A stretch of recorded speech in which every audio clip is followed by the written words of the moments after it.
Bismillahirrahmanirrahim. Kalau terangkan dalam sejarah Islam, yang paling dikenang itu adalah tentu kelompok Muhajirin dan kelompok Ansor. Cuma sebetulnya ceritanya itu tidak sesederhana ini. Lewat ngaji niki, lewat riwayat sing sahihah, riwayat dari Kanjeng Nabi, sampai ngerti asal usul kenapa yang namanya kesukuan, suku, kabilah, ras, marga, itu sesuatu yang nggak bisa dihindarkan, bahkan dalam proses dakwah, dalam proses dakwah. Sak gento-gentone wong Quraisy itu gudeng benar. Setiap saat ingin bunuh tapi karena punya gengsi marga, umpama Muhammad itu matilah sing mateni mereka orang liya. Paham ya? Matilah nak dipateni dhewe ya anak ditabok bapak dhewe tapi wong liya tetep bapake ra trimo. Padahal anak omah yo tabok-tabokan dhewe, Pak. Bojo ge ngoten. Nak wong liya darane elek kok dene sing blondro. Padahal ning omah dene dhewe darani bojone napa? Elek. Dan sampean ngerti kan salusule dakwah.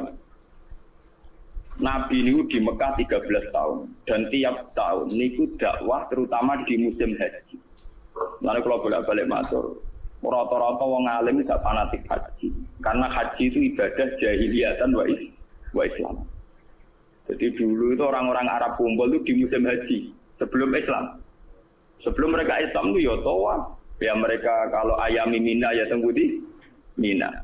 Dalam musim haji itu dimanfaatkan Nabi memproklamirkan diri atau maklumatkan diri bahwa dia seorang Rasulullah. Dan itu tidak pernah diterima bertahun-tahun kan Mas. Tiap tahun dakwah nggak pernah diterima sampai terakhir tahun ke-13. Ya karena Nabi lama di Mekah bener 13 tahun. 13 tahun di tahun terakhir niku Nabi ketemu tiang Aus lan Khazraj ya. Tiang Aus lan Khazraj. Aus dan Khazraj itu orang Yathrib ya. 480 kilo dari Mekah. Yathrib itu yang sekarang dikenal sebagai apa? Madinah. Ini ruang tenan ini. Dan zaman ngerti asal usul. Kenapa begitu penting sejarah ini? Ben sampean ngerti ya, bahwa keberadaan Hindu, Buddha, Kristen, Yahudi, Nasrani, Majusi itu dari dulu tidak ada masalah dengan Islam. Karena semua itu membawa seberkas cahaya untuk menuju kebenaran sejati. Ini ruang tenan. Ini memang ilmu sensitif tapi kudu ruang. Orang-orang Aus dan Khazraj. Ini ruang. Kalau baleni malih. Mungkin lewat sejarah ini sampean ngerti betapa agama Kristen, Yahudi, Nasrani, pokoknya agama apa saja itu mesti membawa seberkas kebenaran. Ya, secercah napa? Kebenaran. Wong Aus Khazraj ketika membenarkan bahwa seorang Muhammad itu nabi karena mereka di komunitas Yahudi. Di Medina itu komunitas Yahudi dulu namanya Yathrib nih kalau tenan. Komunitas Yahudi itu punya kitab suci. Ciri utama kitab suci biasanya membicarakan sesuatu yang akan datang, termasuk membicarakan calon ada nabi akhir zaman yang Ismaili dari dinasti apa? Ismail. Nah, kalau dinasti Ismail itu artinya secara geografis harus Mekah. Ini zaman ben paham. Kenapa harus Mekah? Karena Nabi Ibrahim dengan Siti Hajar hidupnya di Mekah, sehingga bangsa Arab rata-rata berarti min dzurriyyati Ismail. Jadi dzurriyyati Ibrahim min thariqin apa? Ismail. Kalau yang di Palestina, Yahuda CS, yang akhirnya sampai sekarang jadi kelompok Yahudi, Zionis niku, itu ya turunan Ibrahim, tapi min waladi Ishak, karena Yahuda bin Yakub bin Ishak bin Ibrahim ya. Cara Quran saya wa mi waro Ishak apa? Yakub. Mulane nasab kan Yusuf bin Yakub bin Ishak bin Ibrahim. Mulane Yusuf terkenal Al-Karim, Ibnu Karim ke Yusuf bin Ishak. Yusuf bin Yakub bin Ishak bin Ibrahim. Lah Yusuf ini yang dulur liab kalian Yahuda CS, sing lahirno akhir saron CS niku. Niku dinasti Yahudi. Namung Yusuf kalian Bunyamin sing dados muslim. Yahuda CS jadi kelompok Yahudi sing sakniki dadi bangsa napa? Bangsa. Mulane nak cara sejarah Palestina kalian Yerusalem. Niku orang Yahudi secara legitimasi agama ya pancen bumi Yahudi. Makanya orang-orang Arab pun akan ngusir orang Yahudi ke Palestina ya rapati gelem. Muga sejarah Islam lah darani bumi Yahudi dhisik Nabi Ibrahim. Ibrahim duwe anak Nabi Ishak. Nabi Ishak duwe anak Nabi Yakub. Nabi Yakub enggak ada anak Yahuda CS. Wah, akhirnya sampai saat ini jadi masalah agama. Selain masalah politik zaman perpecahan tahun 6664 itu sebetulnya sudah dulu juga masalah agama. Keyakinan wong Yahudi Palestina itu bumi yang dijanjikan Allah milik mereka. Ya sudah mereka atas nama kitab suci mati-matian mempertahankan Israel sing sakniki negara napa? Israel. Lawang Palestina itu sajane secara sejarah itu lebih dekat ke kelompok Kanan. Nah itu terjadi masalah agama. Apa kelompok Kanan sudah ada dulu sebelum bangsa Yahudi? Apa bangsa Yahudi dulu kemudian kelompok Kanan? Mulai nganti kiamat PBB udah bisa mendamaikan yang di Palestina dan Israel karena itu sudah keyakinan sama-sama kitab suci. Keyakinan orang Yahudi yang mapan-mapan di Irlandia, di Inggris, di Amerika itu orang-orang kaya-kaya. Tapi mereka tetap saja senang hidup di bumi suci ini. Karena itu keyakinan agama padahal tidak pernah damai, tidak pernah apa? Bahkan ketika PBB menawarkan itu supaya jadi milik kota bersama. Ya, kota internasional, mereka tidak mau. Mereka bersyarat Yerusalem harus jadi ibu kota mereka. Apa artinya merdeka tanpa Yerusalem? Wong Islam di keyakinan Baitul Maqdis di Yerusalem. Apa artinya merdeka tanpa apa? Yerusalem. Sajane nak liyane Yerusalem pepean ra apa-apa, misalnya jalur Gaza. Keyakinane wong Islam Nabi nate salat pas badhe Mi'raj teng Yerusalem. Keyakinane wong Yahudi niku dheweke mbambahe. Lah wong Islam mbek wong Yahudi mung misanan. Mau napa? Misanan. Mulane wong ku gedeng misanan itu tuwa, wong mbek misanan mesti ra cocok. Iku sunah tuwa, paham? Nabi Muhammad itu rak turunan Kinanah. Ben sampean ngerti silsilah anak Nabi itu satu jarak. Wa adnanu bila raibin inda zabil ulumin nasabiyah ila zabihi Ismail anisbatuhu wa mutana. Sayyid Adnan itu min dzurriyyati Ismail. Ismail bin Ibrahim. Ismail bin Ibrahim saking ibu namanya Sayyidah Hajar. Yahuda bin Yakub bin Ishak bin Ibrahim saking ibu Sarah. Paham ya? Mane artis-artis jenis Sarah itu manut gambae dhisik. Sing napa Yahudi. Jadi Sarah itu Yahudi, Sarah itu bunyai Ibrahim. Ya bunyai Taurus. Saya ini bojone Karmen karena jadi kiai jenis bunyai itu malah bunyai itu Ibrahim. Jadi Sarah itu garwane Nabi Ibrahim.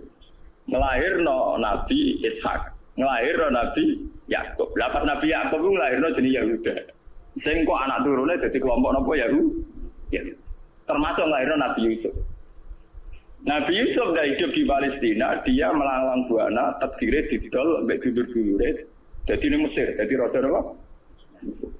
Anak turun Nabi Yusuf dari Mesir. Nah mulai ini Nabi Yusuf itu di masalah, gue tahu sama Mbak Julai kok saya ngayu, sempat ketemu. Mana Mesir itu negara Islam lain, tarik perutnya agak membabai di situ. Orang Nabi lah, itu raja. Itu yang ada sejarah, jadi kabeh ada teori sejarah berulang. Nabi Yusuf rawis Nabi, ya ono walakot hamad bihi wa hamman apa? Ya cuma Nabi ora tidak selingkuh, tapi ya tahu hamman apa? Nabi Yusuf dia turunan Joteng Putih, Mesir, karena dia ada hidup. Nabi Ibrahim karena dia punya bojo loro, poligami. Ini dikor ke poligami itu ya masalah. Tapi negara ora mela-mela, ora urusane kok mela-mela. Sayyidah Sarah itu orang terhormat, sangka wong terhormat. Duwe saingan mau mantan amat, gak terima. Nabi Ibrahim luwih tertarik mbek Sayyidah. Bojo nak ora pati nasab, luwih tunduk wong lanang tenanan. Nak nasab karo bedhik. Ngomong ngene wong lanang nak wis juga seneng pembantu mergo nurut. Nah isek kira seneng wong juga numpang liwat. Tapi nek juga ra seneng. Mesti seneng sing melarat. Mergo nurute tenang. Pak. Ora ana menteri kok seneng bojo dhuwit, nek melarat seneng. Lain aja di pejabat iso seneng kae di mergo nurut, paham. Niku mun sunatullah. Lha iki ora usah protes. Ayo jenenge iki mbah-mbah wis ngono iku. Termasuk sing saleh lah ngono, paham nggih.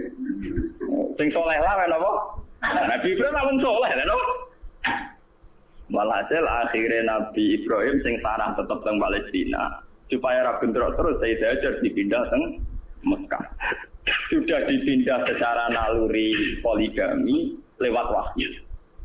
Ditegaskan baik wahyu. Podo-podo pindah.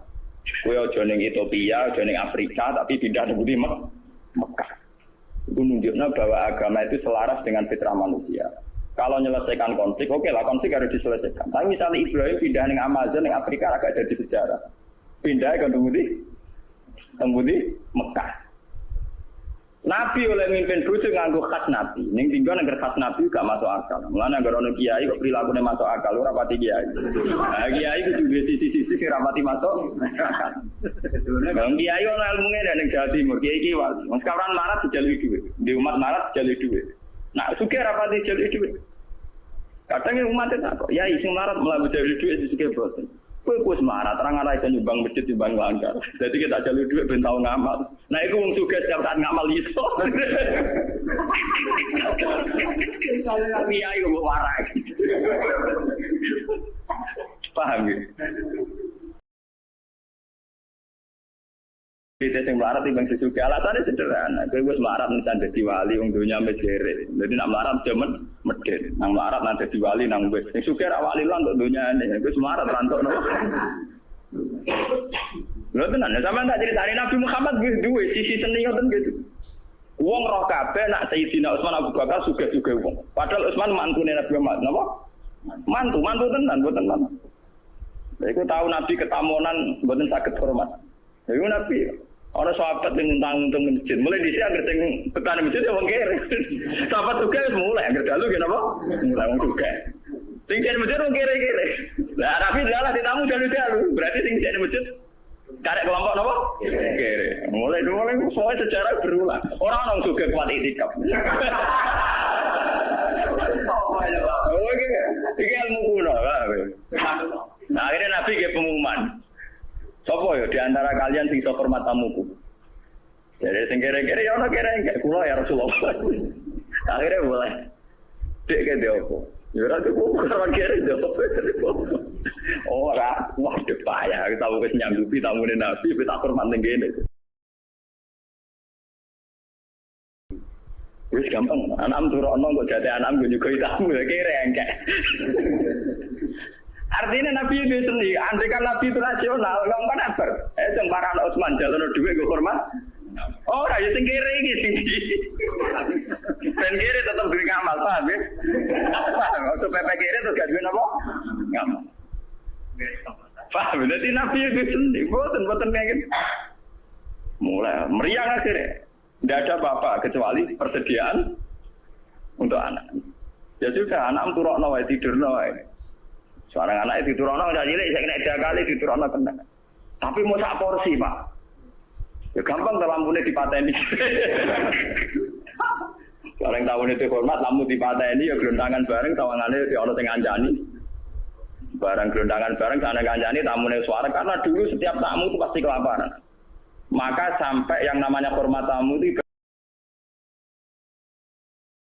panjang pakai onta di serano marung. Paham ya? Nah saya yang bertamu marung sih. Paham ya? Marung sih lagi bertamu dia jenis tamu mesti apa? Kelaparan. Kalau dijamu makan pas esok jamaah subuh Kanjeng Nabi manjen Nabi. Jadi ini Kanjeng Nabi pangeran dulu ambek kue guyu saking senenge ambek kue. Lah suwi ya Rasulullah. Pangeran guyu mergo aksi lho. Cek wong kok pintere ngono. Jadi gue makani tamu siji rapote nurono anake. Nomor 2 mateni lampu ben ra konangan nak mangan mbok sapor. Dene tetep bebong ngancani mau aku piring mbek sendok gluntakan. Paham ya?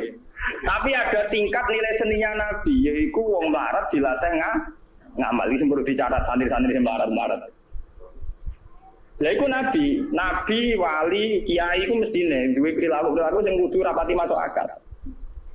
Tapi udah jajab terus gak rasional. Ya. Paham ya? Karena kalau orang melarat tidak ngamal malah tidak punya apa-apa dia. Dunia neranto akhiratnya.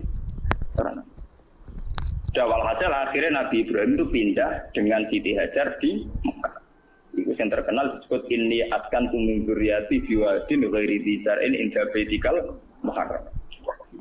Siti Hajar di Mekah hamil, ketika hamil itu ditinggal oleh Nabi Ibrahim. Ayo wong kurang ajar. Wong bojone hamil tuwa ditinggal. Balik aja keting jamaah tabligh nemen-nemen bojo hamil tuwa ditinggal. Iku ya ana sanate Nabi Ibrahim meninggal. Bojo pas hamil tuwa.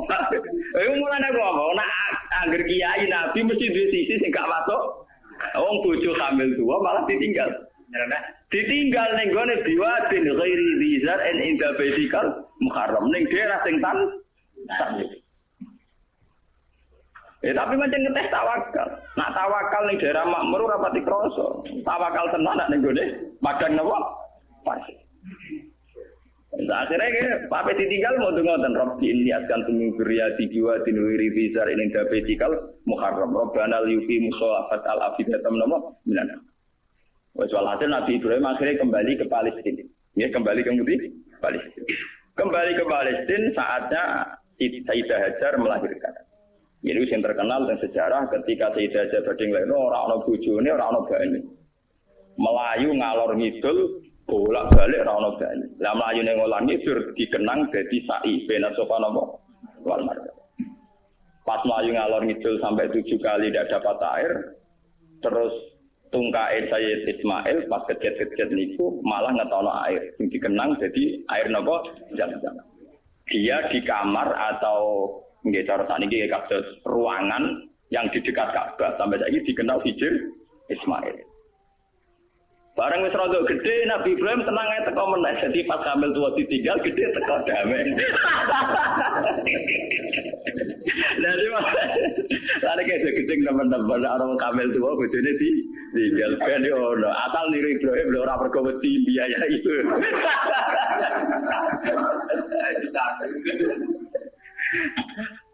Akhirnya ketika Ismail rondok gede niku tidak bangun Ka'bah, bangun ulang nggih. Bangun apa? Ulang. Maksudnya bangun ulang tuh Ka'bah itu ada mulai Nabi Adam mulai dulu, cuma beberapa kali ngalami kerusakan. Makanya istilah Quran orang kok bangun Ka'bah boten wa iz yarfa'u Ibrahimul qawaida minal baiti wa Ismail diangkat ulang. Ya, karena secara teori arkeologi itu bangunan kalau ratusan tahun atau jutaan tahun kan mesti nomor ambles. Jadi tinggal fondasinya saja. Terus sama angkatannya Nabi Ibrahim dinaikkan lagi. Makanya istilah Quran wa iz yarfa. Jadi dasar Ka'bah itu sudah ada. Ya, ketika Ibrahim namun nomor yarfa hanya ngangkat ulang dibangun lagi. Karena Ismail itu masih kecil, untuk sampai ke atas itu nganggo panjatan. Ya, nganggo panjatan. Kalau Jawa nganggo tataan. Lah tataan ini sing dikenal jadi makam nopo Ibrahim. Korean tinggal bareng-bareng Nabi Ismail nganggo tataan ketika bangunan mulai tinggi. Nah, Mekah ngowe odo ora iso ngrano wit pring kok. Gelem ra gelem tataane ya watu. Lah itu dadi makam nopo Ibrahim. Mergo ora ono pohon nopo bang. Paham ya? Nah, terus dibangun kan itu bangun desain Ka'bah setinggi itu nak anggota tataan kan buatan sah. Betul. Jadi yang dikenang wa idya for Ibrahimul qawaida minal baiti napa. Lewat Ismail ini kemudian ada turun temurun sing lairno bangsa Mekah. Mulane wong Yahudi ku yo pinter tapi goblok. Pintere mergo mereka wong-wong turunan nabi. Sehingga semua nabi mesti saka dinasti Yahudi. Sajane termasuk Nabi Muhammad. Ya, termasuk ketika ono informasi bahwa akan ada nabi dari bangsa Arab, iku wong-wong Nasrani Yahudi setuju. Mergo ora keliyo. Mergo nek bangsa Arab artine turunan Ibrahim ya trimo tepuku. Mergo wong Yahudi Yahuda bin Yakub bin Ishak bin Ibrahim. Ujung-ujungnya Muhammad engko yo Ismail do setuju. Lah ketika setuju iku wong ketok tenanan ae. Wong Yahudi ning Madinah yo ngeramekno nak bakal ape ana nabi akhir zaman. Wong Yahudi, wong Nasrani ning Palestina yo ngeramekno ape ana nabi akhir. Mulane popularitasnya Nabi Muhammad ku utang jasa mbek wong Yahudi mbek wong Nasrani. Bukti sejarah paling otentik ketika Nabi Muhammad umur 12 tahun diajak dagang sama Abu Thalib ke Syam. Ketika masuk perbatasan Syam, sing ngandani pendeta, Rohibu Bukhairah. Abu Thalib, jangan masuk ke Palestina. Nanti ponakan kamu dibunuh. Ora, iki anakku. Itu dalam tarikh-tarikh itu detail sekali. Abu Thalib itu sapa? Iki anakku. Ini anak saya. Orang ngantil lah iku anak. Tapi orang nara anakku. Aku itu untuk informasi akurat ke kitab-kitab langit. Nah calon nabi akhir zaman bapaknya mati zaman yang kandungan. Jadi ra mungkin iki anak. Itu detail sekali. Itu pendeta. Ngomong ngono. Yo iki ponakanku ya. Bapaknya mati zaman yang kandungan.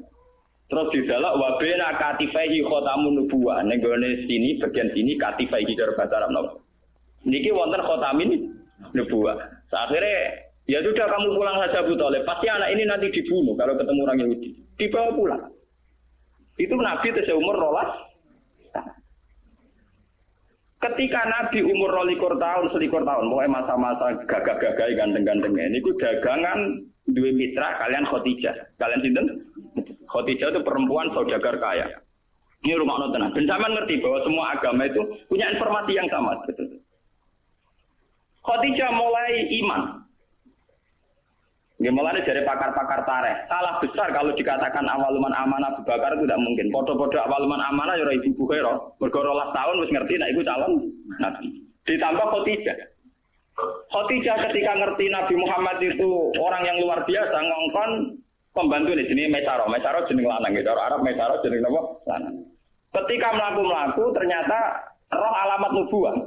Gini ku tuzilluhul wa ma tuti'uhus sahaid fajriyu jabini lailiyut dawaid. Ketika Maisarah perdagangan antara Syam Palestina sampai Budi Mekah.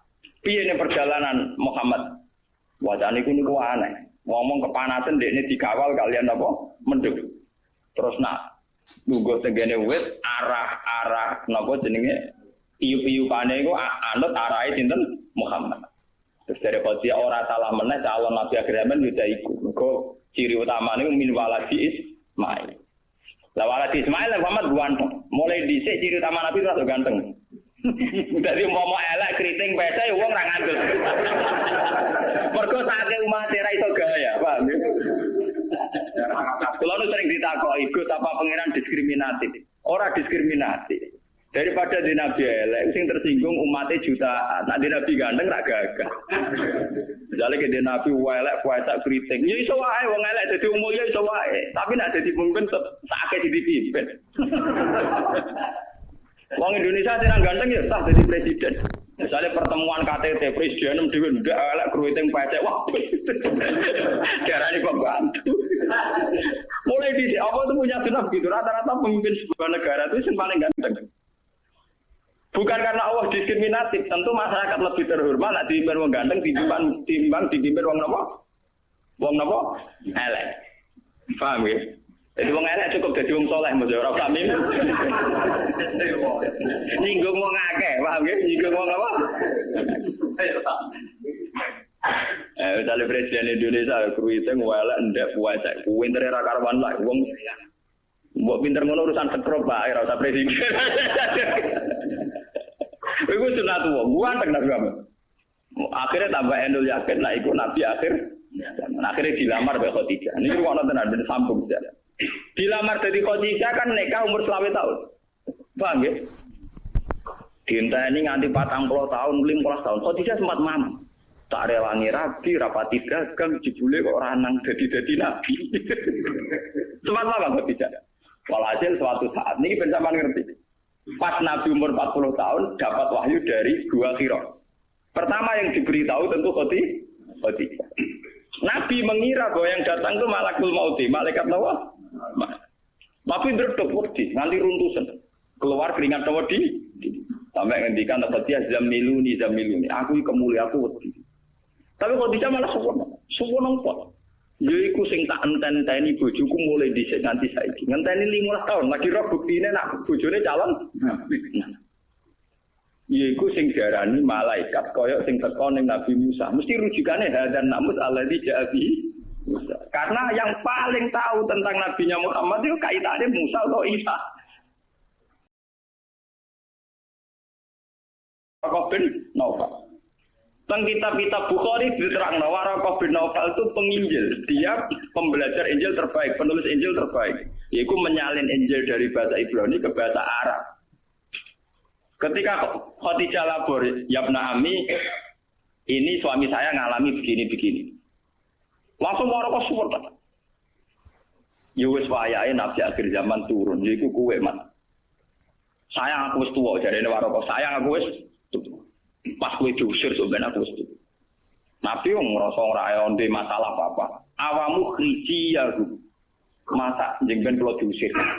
Karena Nabi tidak punya masalah dengan orang Mekah, dia dari bangsa kelompok terhormat, dari marga terjare Waraqah, wong sing dimisi kaya kowe mesti diantara sejarah tahu diusir penduduknya sendiri. Melihat sejarah ini yang mempopulerkan kenabian Muhammad itu tokoh-tokoh Yahudi dan Nasrani. Karena hanya kitab suci yang cerita yang kayak begini, paham ya? Mulai ketika Nabi Muhammad jadi nabi, istilah untuk Yahudi Nasrani itu tidak pernah di Quran pakai ya ayyuhalladzina kafaru al-kafirun, tapi pakai istilah ya ahlal kitab. Makanya kalau di tafsir kalau ahli kitab artinya Yahudi Nasrani. Kalau ya ayyuhal kafirun artinya kafir Mekah. Ini ben sampean ngerti sejarah ini. Wah. Cerita kenabian Muhammad ini populer sekali di Madinah, tapi tidak populer di Mekah karena Mekah wong jahiliyah yang goblok, ora roh dur, ora roh napa? Sehingga orang-orang Madinah yaitu yang dulu namanya Yatsrib penasaran, sapa to sing calon nabi akhir zaman dari wis ana. Lah, ini termasuk yang nanti kaum Aus dan Khazraj akhirnya ketemu langsung dengan Kanjeng. Nah, kita Kanjeng Nabi. Ya Rasulullah, saya yakin kau Nabi betul, tapi coba bacakan apa yang diberikan Tuhan kepada engkau. Nabi mau coba beberapa surat. Ketika mau coba beberapa surat, rujukan mereka ya, ma asbaha bima unzila ala Isa. Betapa miripnya tingkat akurasi bahasa, tingkat keindahan bahasa dengan apa yang diturunkan pada Isa dan Musa. Paham ya? Tetap merujuk ma asbaha ala ma unzila ala Musa ala Isa Musa. Walhasil akhirnya orang-orang ini jadi iman. Ketika mereka yakin iman atas nama marga, atas nama keluarga, dipamit no Sayyid Abbas supaya Muhammad diboyong ke Medina. Nabi atas nama junior pamit mbek pamane. Ini ku bapak Ibnu Abbas. Walhasil wala-wali cerita, gak ada peristiwa ayam Mina teng Aqabah, Nabi diboyong teng Medina. Sing boyong gini ku tiang-tiang Yatsrib, kaum Aus mbek napa? Tapi asal usulnya boyong mereka sudah membaca tentang informasi calon Nabi akhir zaman. Walhasil terus sekarang Nabi tinggal mempersiapkan teknis hijrah. Ini yang disebut tareh-tareh. Ketika pas malam mau hijrah, dalamnya Nabi dikepung, kalian tiang-tiang kafir. Nabi akhirnya ngangkat Sayyidina Ali film tengkamare, nganggu baju Nabi keluar. Keluar di papa kalian Abu Bakar teng ujung kampung. Karena Abu Bakar itu orang kaya, dia itu sebetulnya tidak tahu jalan alternatif karena kalau pakai jalan standar pasti dikejar wong kafir. Akhirnya nyewa wong musyrik jenenge Abdullah bin Uraikid. Itu seorang musyrik yang lugu, cara saniki penggembala kambing sing ngerti jalan apa alter. Ini disewa Abu Bakar kon nunjukno Nabi. Nunjukno Nabi akhirnya berhenti istirahat teng Gua Sur. Tenggosor karena lama ngenteni wong musyrik berburu, cara saling ngenteni masa reda, niku Nabi dari dikirimi Sayyidah Asma, niku dulure Sayyidah sinten Aisyah. Asma itu seorang perempuan kuat, ibu-ibu masak tukang angon wedhus, tukang angon unta, tapi saat itu tujuannya ngirimi sinten Kanjeng Nabi. Makanya dalam sejarah Islam termasuk paling kuat sinten Sayyidah sinten Asma. Saking gosor ini kemudian diantarkan Abdul bin Uraikid menuju napa Medina. Lah yang enggak dicatat dalam sejarah itu kan gini. Kelihatan sekali kalau orang Medina itu mukminnya itu sebelum ada Nabi. Jadi wong Medina itu imane itu sedurunge ana Kanjeng Nabi. Mergo untuk informasi sangka wong Yahudi Lah buktinya apa? Ketika Nabi masuk Medina lagi ketok min saniyatil wada, wong cawe wedok, cah cilik-cilik, wong sepuh-sepuh semapa kon dhuwur gunung. Sholat al-badru napa? Alaina. Dadi imane wong Medina ora ngenteni didakwahi. Paham iki ketok nak sejarah imane wong Medina gak ngenteni didakwahi karena Nabi pertama masuk Medina mun disambut sholat al-badru alaina min saniyatil wada wajib syukru alaina. Kita harus syukur. Mergo ketekanan akhirnya Medina itu diundi, siapa yang paling berhak ditempati Nabi rebutan, nanti diundi. Mereka jadi Nabi tidak mengalami gejolak berarti di Medina. Nak ngono imane wong Medina orang ngenteni didakwai Nabi. Larang ngenteni didakwai Nabi kan Nabi di sana beberapa tahun lagi ana wong sing iman, kaya rukun ning Gunung Kidul ngene iku. Dakwah pirang-pirang tahun lagi untuk bojo mulai lah. Niku mboten mulai masuk Medina langsung disambut Sholat al-badru apa? Alaina min saniyatil wada.